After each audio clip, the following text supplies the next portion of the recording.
Mayo de 1945. La Segunda Guerra Mundial en Europa ha terminado. Han sido 5 años y medio de feroces combates que han causado millones de bajas a los principales países implicados en este conflicto, como así ha sido el caso de Alemania y la Unión Soviética.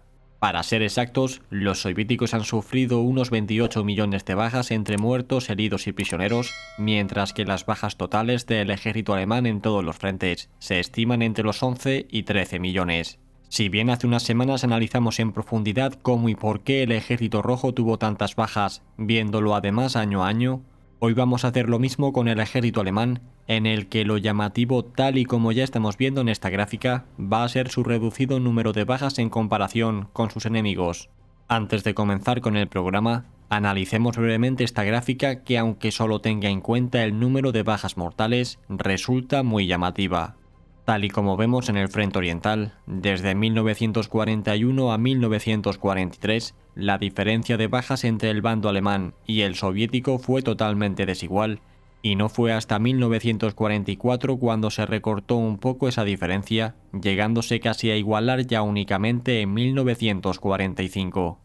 De igual modo y con respecto al frente occidental, se vuelve a producir este desbalanceo total con respecto al número de víctimas entre Alemania y el bando aliado, aunque no son tan pronunciadas como durante los primeros años de los combates en el frente oriental.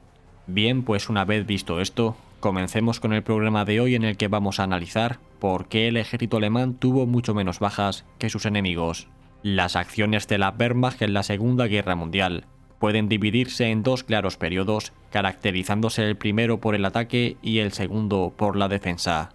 Así pues, la primera etapa abarca los primeros años del conflicto hasta la gran ofensiva en Kursk, y la segunda, en la que la norma es mantenerse a la defensiva, va desde finales de verano de 1943 hasta el final de la contienda. Si bien en cualquier conflicto la norma general es que el bando que ataca sufre más bajas que el que defiende, para el ejército alemán de la Segunda Guerra Mundial fue justo al revés. El primer periodo que David Glan destaca en su libro Choque de Titanes va desde el 1 de septiembre de 1939 hasta el 1 de septiembre de 1942. Básicamente, en esta etapa se incluyen todas las campañas ofensivas del ejército alemán, hasta justo antes del inicio de la batalla de Stalingrado, dejando a un lado algunas decenas de miles de bajas que tienen los aliados de Alemania durante este periodo. David Glan estima en 1 millón las bajas del ejército alemán durante estos 3 primeros años. Sin embargo, otras fuentes aumentan esta cifra hasta el 1,5 millones, siendo desde mi punto de vista bastante más realista. En cualquier caso, aun quedándonos con la cifra más elevada, vemos que ni de lejos se aproxima a los 9,5 millones de víctimas soviéticas entre muertos, heridos y prisioneros, a los que hay que añadir casi otro 500,000 de bajas francesas y polacas de las campañas anteriores. Así pues, y con estos datos en la mano, ¿cómo se explica esta enorme diferencia durante los 3 primeros años del conflicto? La razón fundamental que podemos encontrar aquí es que estos fueron los años de esplendor de un ejército alemán muy profesional e instruido, que llevó a cabo una serie de ofensivas con precisión quirúrgica. Estos ataques los ejecutó contra unos enemigos que, si bien no tenían peor material, no dominaban del todo el nuevo sistema de hacer la guerra que te otorgaba la motorización de los ejércitos. Además, si algo caracterizó estos primeros años, fue que los alemanes llevaron siempre la iniciativa, y fueron ellos los que eligieron cuándo y dónde atacar, lo cual les permitía hacer siempre una concentración de tropas deseada en los puntos de ruptura. Estos ataques tenían siempre como objetivo el de rodear y cercar a los ejércitos enemigos, con los que les superaban y vencían sin tener que aniquilarlos por completo a lo largo de toda la línea de frente. Aunque la balanza con respecto al número de víctimas se mantuvo muy favorable para ellos, los alemanes fueron perdiendo poco a poco la capacidad para efectuar estas asombrosas ofensivas debido a múltiples factores. En primer lugar, la pérdida de buena parte de su tropa más veterana y la progresiva pérdida de valor combativo de sus divisiones tanto de infantería como blindadas. En segundo lugar, la apertura de diferentes frentes de combate así como la gran extensión del frente oriental hizo que su ejército tuviese que ir dispersándose y con ello se redució su capacidad para la concentración de tropas. Y en tercer lugar, los enemigos de Alemania fueron mejorando de forma progresiva sus tácticas de combate, y comenzaron a aprender a sacarle partido a sus numerosos recursos tanto humanos como materiales. Fue precisamente en el siguiente periodo en el que se va a producir el punto de inflexión y estos cambios comienzan a estar cada vez más presentes. Esta etapa va desde septiembre de 1942 hasta noviembre de 1943. Es aquí cuando se va a producir la batalla de Stalingrado, las ofensivas soviéticas a lo largo del frente oriental, siendo estas las de Urano, Saturno, Marte y Estrella Polar, y los grandes combates de verano y otoño de 1943 en las inmediaciones de Kursk, y posteriormente el repliegue hacia el río Níper. Por último, hay que sumarle la derrota del bando alemán en el norte de África y el establecimiento de la nueva línea defensiva en Monte Cassino para el final de este periodo.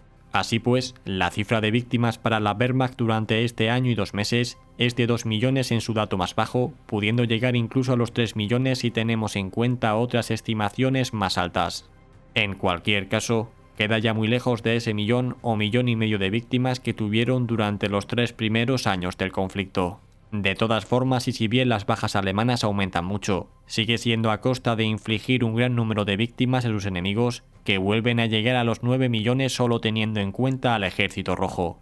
La razón de estos más de 2 millones de bajas se debe a que a partir de este punto el ejército alemán comenzó a recibir una serie de ofensivas en todos los sectores de sus diferentes frentes, y tras su ofensiva en Kursk, perdió la iniciativa operacional. Además, sus enemigos comenzaron a corregir muchos de los errores que habían cometido en el pasado, y poco a poco fueron mejorando sus estrategias y tácticas de combate. Tal y como hemos visto en la gráfica que hemos mostrado al principio del programa, es a partir de este punto en el que esa gran diferencia de bajas entre ambos bandos se va recortando. El siguiente periodo vuelve a tener un año de duración y va desde noviembre de 1943 a 1944, en el que se produce el mayor avance de los aliados y las mayores derrotas del ejército alemán. La cifra de bajas en el ejército alemán en este periodo van de los 3,5 millones hasta los 4 millones.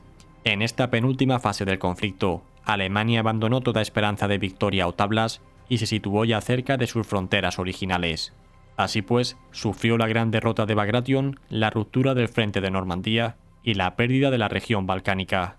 La característica principal fueron divisiones cada vez más débiles y con soldados menos instruidos, que ofrecían un valor combativo menor, que a su vez tenían que afrontar grandes ataques enemigos por toda la línea de frente, que les desbordaban como si de una avalancha se tratase. Sin embargo, este no iba a ser su peor periodo, pues aún quedaban los últimos meses del conflicto, que fueron los más sangrientos de todos. Este va desde diciembre de 1944 hasta principios de mayo de 1945, sumando un total de 5 meses. Las bajas para los alemanes durante estos últimos combates vuelven a ser de más de 2 millones de efectivos, siendo prácticamente el doble que las que tuvieron durante los 3 primeros años de la guerra. Combates urbanos como el de Berlín, defensas en posiciones indefendibles, ofensivas desesperadas y con una escasa capacidad operativa, y la movilización total de la mayoría de varones sin apenas formación militar, tuvo como consecuencia este elevado número de bajas. En cualquier caso, y tal y como hemos indicado al principio, a pesar de este elevado número de bajas en este último periodo, sus enemigos aún tuvieron más que ellos, situándose en algo más de 3 millones. Así pues, podemos concluir que el ejército alemán de los primeros años del conflicto era muy superior tácticamente a sus rivales y junto con su iniciativa operacional, sufrió unas bajas mínimas en cada campaña mientras que derrotaba ampliamente a sus enemigos. Tras el periodo de transición de finales de 1942 y 1943, su número de bajas se elevaron debido a la mayor capacidad de sus enemigos y a las múltiples batallas que ya se comenzaron a producir de forma ininterrumpida. Y por último, durante la fase final del conflicto, la intensidad de los combates se elevó todavía más y con una calidad de tropa alemana cada vez más reducida, llevó a este altísimo número de bajas. Finalmente, las pérdidas totales del ejército alemán en la Segunda Guerra Mundial se establecen entre los 11 y los 13 millones y medio de efectivos, lo que equivale al casi 50% de la población masculina que tenía Alemania en 1939. Y bien, hasta aquí este programa, en el que tras haber analizado hace unas semanas las numerosas bajas que tuvo el Ejército Rojo, en esta ocasión os hemos traído la del bando alemán. Por supuesto, os dejo en la descripción el programa que hicimos sobre el Ejército Rojo. Gracias a todos por formar parte de esta comunidad, especialmente a los patrocinadores que hacéis esto posible. Suscríbete y comparte este programa si te ha gustado y nos vemos como siempre cada miércoles y domingo. Hasta pronto.